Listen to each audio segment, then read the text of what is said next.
Yes, sir, baby. On the Radar Radio, yo, special guest in the building, Denzel Curry in the building. What's up, my brother? What's up, dog? Chilling? Welcome to the show. I like your sweater. Hey, man, you know, Denzel, you feel me? Like, you got to do what you got to do, you know what I mean? Wait, okay, so you were telling me the story about you and Midwest roasting each other backstage? Nah, it wasn't backstage, man. The man came to my crib and shit. It was right after the LA show because, you know, we was doing Coachella around this time. And then after the show, Edgar came to the crib with a couple of my homies, my cousin and shit, my girl.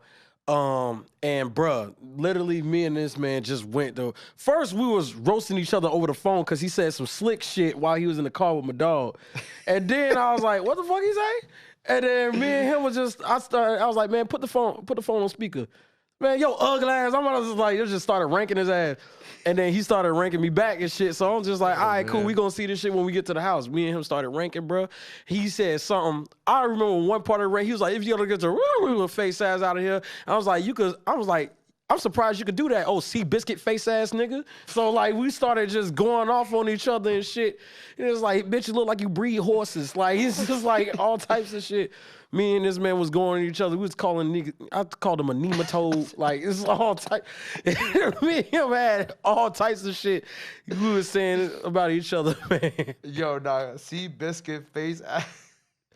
He was like, get your face ass. I was like, man, you gonna get your Biscuit face ass out of here, bro. Oh, fucking seahorse face ass. God, that's so funny. Yo, how do you first meet him? Like, how does that happen? How do y'all get in touch with each other? Well, like somebody put me on. I think my management or people around me just put me onto his music, and then like we ended up following each other because I wanted to work with him. Okay. And possibly get him on Melt. You know what I'm saying? Yeah. And you know he ended up coming to the studio. I met him and his dad in the same night. His dad dropped him off. His tour driver. Huh? His tour driver. Yeah. His dad is like his tour bus driver. Yeah. Oh shit. Okay. You learn something new every day. Yeah. So he ended up coming to the studio and shit, you know what I'm saying? And he knew everybody there. Like everybody knew him. Like minus a few people like Meech from Flatbush Zombies and stuff like that. And a couple of the guys that I knew like Parker and everybody. You know what I'm saying? And we was just all in that bitch freestyling for a minute because it was my dog's birthday. Yeah. And it was also Powers Pleasant's birthday, but Powers didn't come. So it was just Sean celebrating his birthday at the time. And we was just all freestyling like that whole night, just hanging out and shit. Like Josiah was there, all types of people. And Edgar, I gotta start calling him Edgar. I gotta stop calling him Midwest. Everybody calls him Edgar, now I feel like I'm left out. Edgar really be freestyling too. Yeah. Nah, we was in that bitch freestyling for a minute, and then he did a freestyle to one of the beats, and he was like, pop his ass like a motherfucking bop it. Like, I was like, oh, okay. All right. What's up? Face. I feel like he used something similar to that line in our freestyle on here too. Pop his ass like a zit. No.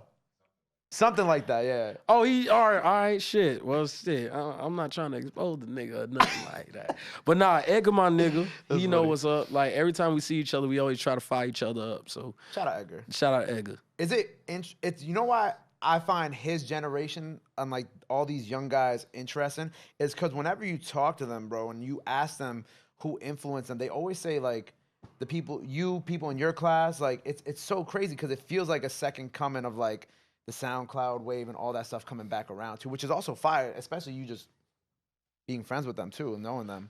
Because I felt like when it comes down to people that I influence in some way, you know, I try to do my best to guide them and steer them in the right direction. Because how would you feel if like the person that influenced you didn't really fuck with you like that, or you meet him and he's a dick, you know what I'm saying? And you just wish you never was influenced by him.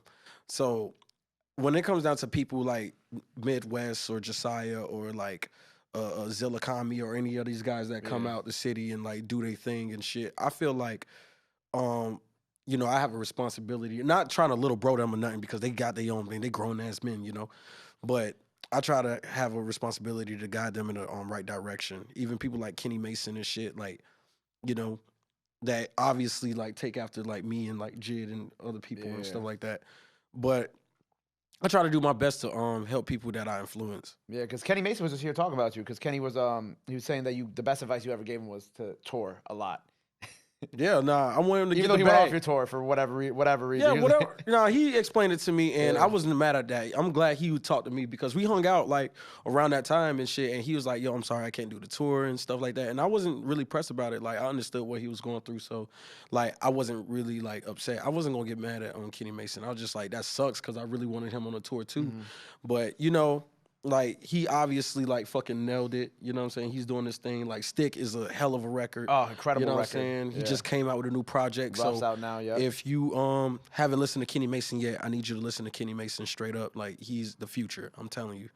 You know, just seeing, like, him doing this thing and, like, you know, Jid even, like, playing a major role in it, like, his career and helping him out, man. I'm so happy that, like, you know, he got strong people behind him because we all believe in him, man. Yeah, I was just with one of his people the other night. And I'm like, yo, because he asked me, he's like, "What'd you think of the project?" I'm like, bro, I turned on the project and there's just some heavy guitar riffs, and I'm like, I paused the song. I was like, I love this project already. I was like, the beat just kicked in and this shit was. I'm like, yeah, this shit gonna be fine. And it was incredible. He has like a song on there called like "Dip from the Party" or something like that. And I'm like, bro, I've never related more to a record. Like I'm probably not dip. It's fire. Yeah, he's incredible, man. Nah, he's a talent, man. He's a sure talent. And I remember when he first popped on the scene and I first heard Hit, and when his music video came out, I was the first person to share it. Wow, I was really? telling everybody, "Hey, Denzel Curry sent you here." So for a second, everybody was saying Denzel Curry sent me here, but god damn it, I'm glad he fucking sent me here because this shit is fucking dope, you know? So a lot of what he's doing is great, man. Like, and I'm happy that he's just like really staying focused and doing what he has to do. I just want him to just remain that way because he's a really cool guy too, on top of that. Yeah, nah. And like, you know, even talking to all these, like, you know, going back to like what I was saying about like, you know, the kind of resurgence and like kind of, it also must be interesting for you too, because it's like, one, of course, you want to, you know, like you said, like if they look up to you, you want to show them that love, you know what I'm saying? Because I feel like I'm 26. I feel like our generation, I grew up, you know, in college and shit like that, going through the beginnings of my career, like as part of that wave, like listening to y'all, listening to everybody who was coming out off of SoundCloud at the time. And I remember like when I was that age, someone would always say, never meet your idols because your idols will always disappoint you, right? And to some extent, I have gone through that, right? I think we've all gone through it at some point. Yeah. There's a couple of people that I met and I was completely like, yo, I can't believe like I used to listen to you. And I'm pretty sure there's some people out there that felt the same way about me. You know what I'm saying? Because I'm not a perfect person. I'm pretty sure I like fucked up somebody's day and they used to like me at some point, you know? So like, yeah, I do agree with never meeting your idols because you never know how they're going to act. There's only one person I could exempt from that, and that's Andre 3000. That's the only person I would say he was a G all across the board. Your first time meeting Andre. First time meeting Andre, and I'm happy I did because if I would have never met him that day, the hairstyle like that I have now, I would have never thought about just doing my hair like this and making Ultimate or like even pushing me to make Imperial and stuff like that. And all the albums that came after, I would have never thought of making those albums, even Melt, if it wasn't for the advice I got from him that day in 2014. That's crazy. So like and just that alone, right? You're talking about this one moment. And what I find so interesting about that is like, that's the perfect example of how like one really good moment with someone who you idolize, right, can just change the course of your life, which is nuts to even think about. Yeah. He was the one who like really put it in perspective for me to never be bored. You know what I'm saying? Boredom is a killer. You know what I'm saying? It kills you. Kills your spirit, kills everything. So you got to do your best to not be bored. And I feel like you could use that in any avenue of life. Like, just don't be bored with whatever you do. Yeah. And I just took pictures with him because I was definitely not going to forget that shit. You know what I'm saying? So. Is it online? It's on Mark's page. I'm wearing a fucking Xanax hoodie. It's on his Instagram page. You can't find it. But like, it might be on Google. It might be. And Andre, 3K. Oh, let's see. I mean, it fake popped up. Don't worry, I won't show the camera. I just from my own. 3,000. Or maybe not. Stays hidden. Nah. It's hidden. On my manager's Instagram page. But that's beautiful. That was kind of like the thing that kind of let you into everything else. You know what I'm saying? Yeah, that was like the little cheat code that I got. You know what I'm saying? It's like, who better to learn something from than an OG? And I took that to heart. Yeah. You know? Shout out 3 Stacks. Because even with this project, right? Like, you know, you put out what would you call this, the deluxe? What would you call this? It's an extended edition. An extended edition. And what was so dope about this extended edition is because like you kind of took what you had on the original project, right? And then you just kind of flipped the script, live versions, jazz instrumentals, and like I think that's such an incredible way to kind of like redefine like what a deluxe or what a extension of a project is. Because most people just throw out a deluxe and just be like, all right, here's my deluxe. Yeah. And you completely changed that. But like I said, I didn't want to give throwaway tracks that didn't fit the project and would probably take away from the project that was already damn near perfect to me. So I wanted to be able to build something that was like, okay, that will push the narrative even further. And on top of that, show what the album initially was supposed to feel like, look like, sound like, and just put it in front of everybody's faces like this is what it was supposed to be like. And once people received that, it made them like the project even more. Yeah. And on top of that, in the beginning, people felt like I didn't promote it, so some people didn't know. And I was promoting this one so heavy as being the extended edition and being like the deluxe and like telling people what it was and what was going on and how I was going to push it, that everybody's just started like paying attention to it more and more and more and started to come out, which made it feel like the album came out all over again. So that was like a blessing in disguise, like it's like God was like, no, we're going to do this again. It's out, but now people really need to hear this once you have the extended edition out, because like for the ones who didn't hear it the first time, here it is again. Yeah, and I definitely have seen that more too, because like I remember when the original project initially came out, obviously it was out, people were receiving it, it was dope, it was incredible, just like you said. And then when this came out, I saw like a what's the word I'm looking for? Like a reinvigoration, like a resurgence. A resurgence. You know what I'm saying? I saw a lot of people posting about it. Obviously, like a big part of it is due to how you changed it and like you kind of upgraded and you put these, like I said, the jazz instrumentals and all that shit like that. Like that shit, people were like, oh my God, like you saw the shit that Denzel put out, and it's just like, yeah, like this is incredible.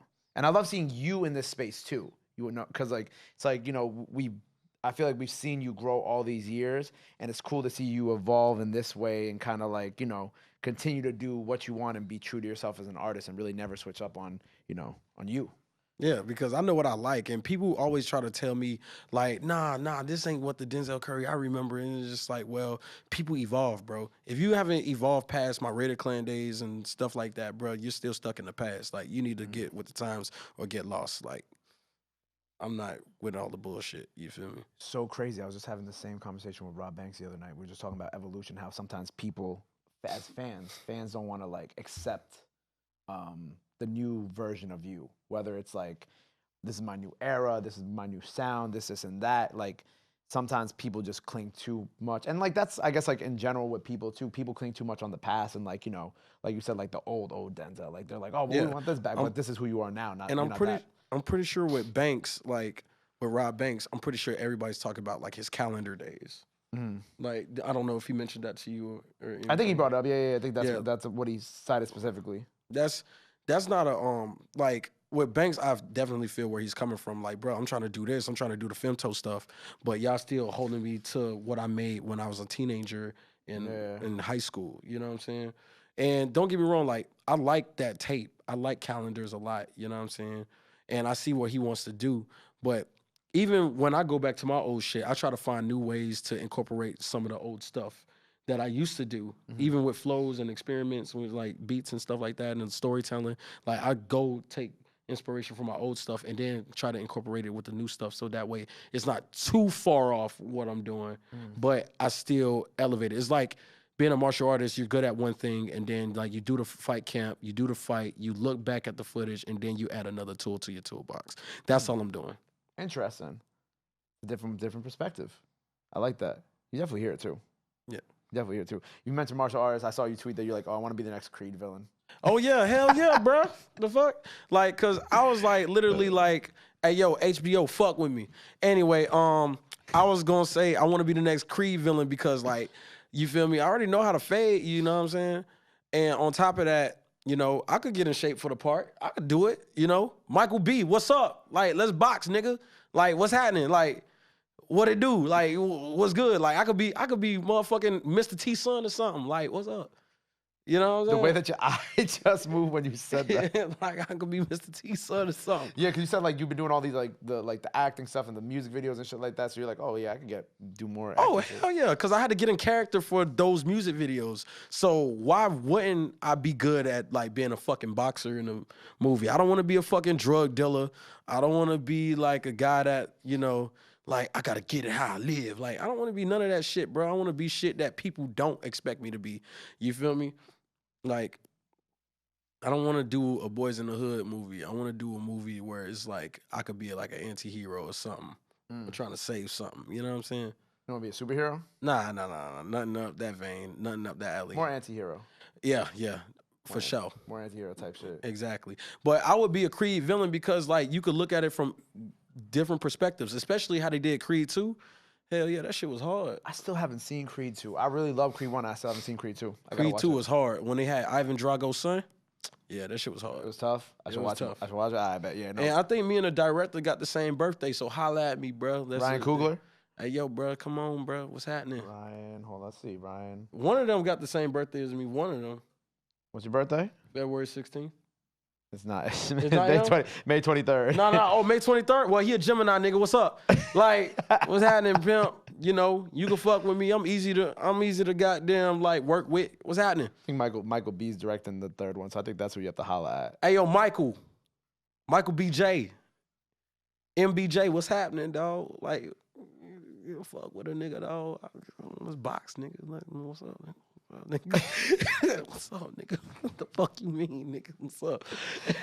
you also, like, yo, honestly, like, your Twitter is one of the most entertaining places because you also said Invader Zim, Grim Adventures of Billy and Mandy.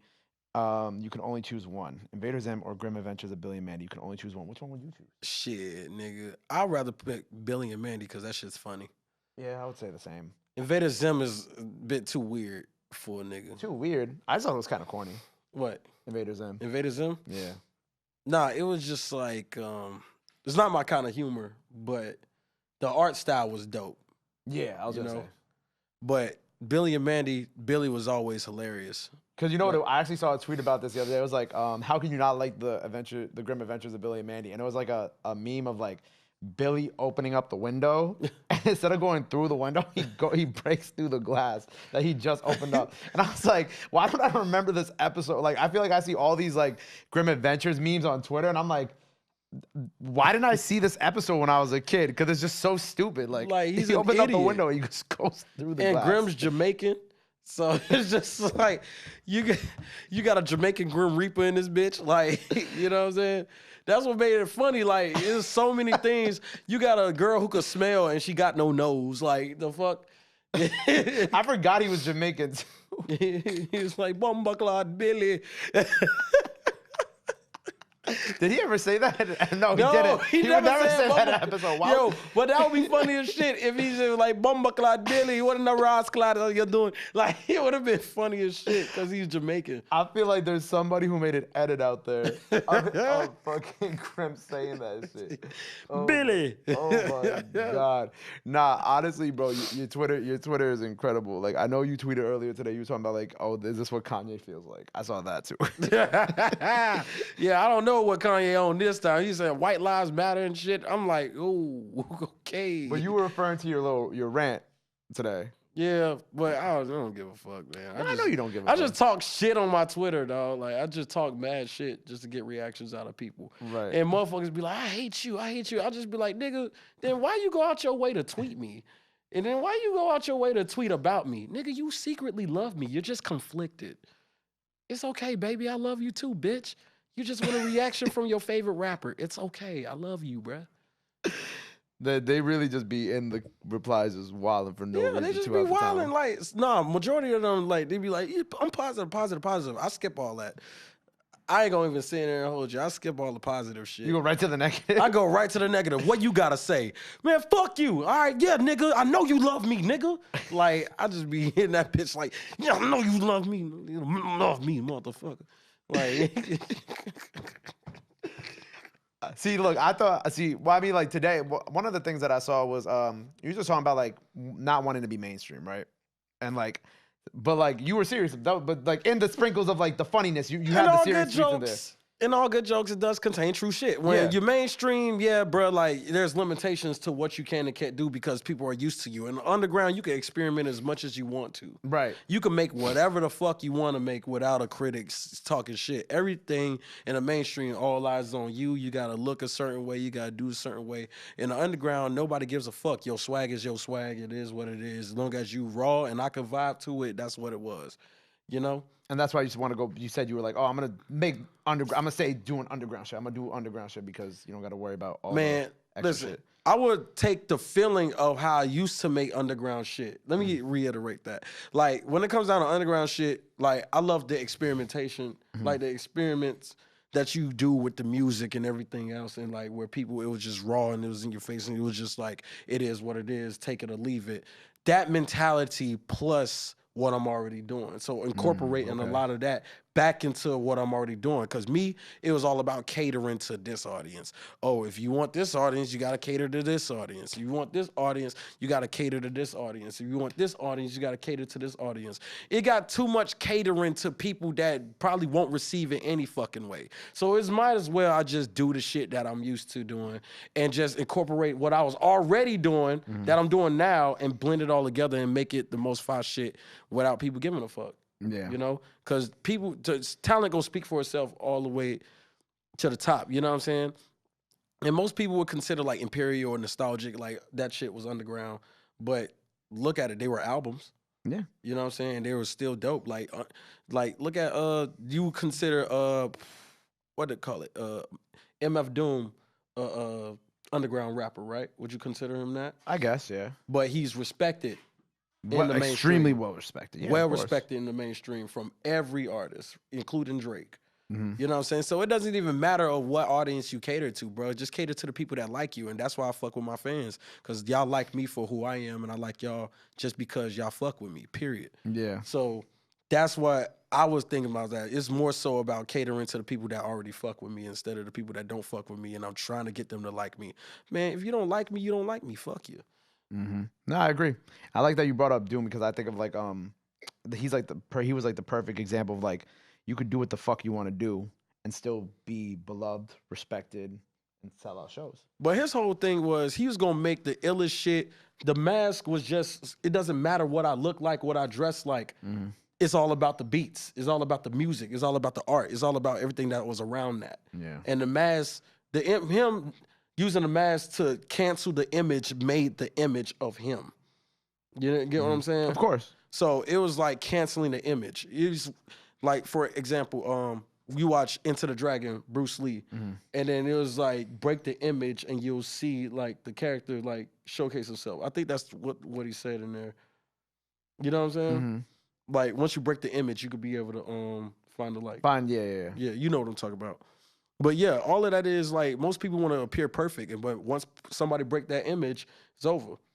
Yeah, like their whole shit is shattered, is done. So if people ain't worried about an image with me, and they know the music is just straight up, it's good. It is what it is. But I don't want to do all the extra shit and run around and the blah blah blah blah. Like you know what I'm saying? Just to get somebody to click like once. Like get the fuck out of here. You gonna do what you do. You gonna do what you do. I'm gonna do what I do. All I know is down the line, when you see like 10 albums deep with nothing but crazy good music, you gonna look back and be like, why didn't I fuck with? Oh yeah, because I was a dumbass. You know what I'm saying? Because I was a dumbass. Because I was a dumbass. You know. But I'm glad the mask too. Like that, yeah, that's also a great point too. You focus more on the music. You weren't focused on like, I wonder what Doom looks like. I'm sure, you know. You can we know what you could Google what Doom looks like, but I never cared. But yeah, exactly. I didn't care to see what Doom looked like. You know what I'm saying? Like I like rappers like Lil Ugly Mane and shit. Like you know what I'm saying? You hear the music, you see the artwork, you hear the beats, you see all that shit, and you just like, yo, you didn't care what he looked like.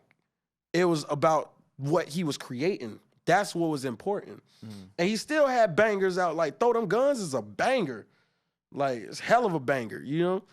And you know, you got Mr. Thug Isolation, which people go to that, and then he has a totally different project like Oblivion Access. Then you got a totally different project after that, like the 3-sided tape. You got so many tapes from this man. You didn't care what he looked like because you know the music and the shit was fire. And he went on to influence a lot of people like Suicide Boys. He influenced me to make my own album covers and shit when people barely knew who the fuck I was. Like, yeah, so shout out to Ugly Mane too. Yeah, shout out to him. Yeah, man, it's an interesting topic to think about. I wish that more artists, well, maybe not more artists, but like I would like to see it more. You know what I'm saying? Like see more people kind of like just focus on just the music, not so much on like, you know, the person, like the person behind the mask, I guess. Like, well, I mean, focus on the person behind the mask, but also like how Doom presented himself, or how, you know, how he kind of, the beats, the bars, like that's what people focus on. Like you said, people could find pictures of Doom online, but yeah, but nobody gives a fuck. You can find pictures of Lil Ugly Mane online, but you know that music gonna hit as soon as you hear it. You know what I'm saying? Like I could listen to Throw Them Guns, Breeze Them Out, or Cup Full of Beetlejuice. I could listen to all that shit. People probably looking at this like what the fuck he talking about? Like, and then they gonna look it up and be like, oh man, this project hard. Yeah, this shit fire. This shit fire as fuck. But yeah, it should like. But being in the mainstream is all about looking cool and who you know. Is more political. Like I felt more like a politician than an artist in a playing the mainstream game and shit. Like, don't get me wrong, I like dressing up. Like the fuck, like dressing up ain't bad and shit and cool. Like, but you know, you gotta, if you want to get a feature with Drake, you gotta go to this party. You gotta meet this person. Gotta be, it's so political, bro. If the nigga fuck with me, he'll fuck with me. If he don't, fuck him. Like it is what it is.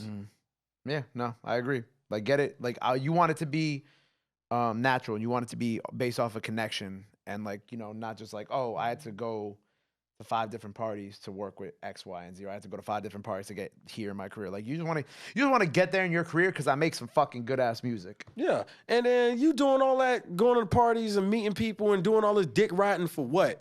Just so somebody could possibly hop on your song? Hell nah. If they really like you, they'll do it.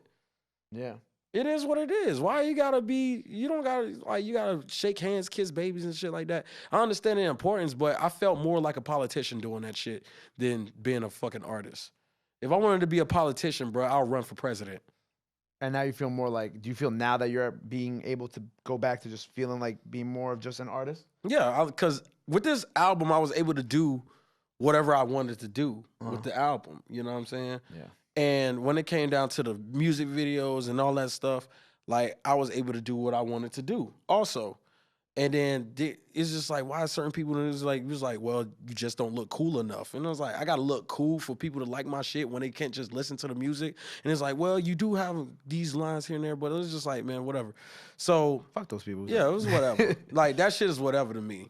I know I'm cool. You know what I'm saying? I know I'm the shit. I know what I do is raw. So that's not a problem. It's just like, I don't want to feel like a politician. I want to feel like an artist. Yeah. When I do things. If I was to be a politician, bro, I would goddamn be out campaigning, totem pole, all that shit, like vote for me, I'll save your town and shit like that. With your pastor voice that you was just walking around here doing. Well, my pastor voice, I don't got a pastor voice, man. Like, you know, maybe a Bernie Mac voice, but like I don't got a pastor voice. They said it was a pastor voice. Yeah, passed my ass. Like it was just like shit. Past the time, nigga. Yeah. But I'm happy to see you in that space. You know what I'm saying? I'm happy that you're happy and like you've kind of found that again, and you don't have to feel like a politician anymore. Yeah, you know, you don't want to be too political because I got so wrapped up in it was stressing me out. Yeah. Like I'd much rather just make the shit I love.